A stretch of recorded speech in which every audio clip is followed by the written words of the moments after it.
Sound. నేను వెళ్ళి చూసేస్తా. ఏందమ్మా నీకు ఏం కావాలి? నాకు అన్నం పెడతామ్మా. ఎందుకు? ఆకలి వేస్తుంది. సరే పెడతా.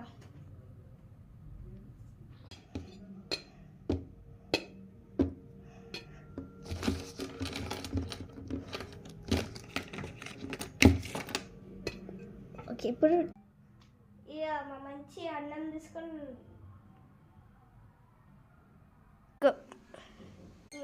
వద్దు.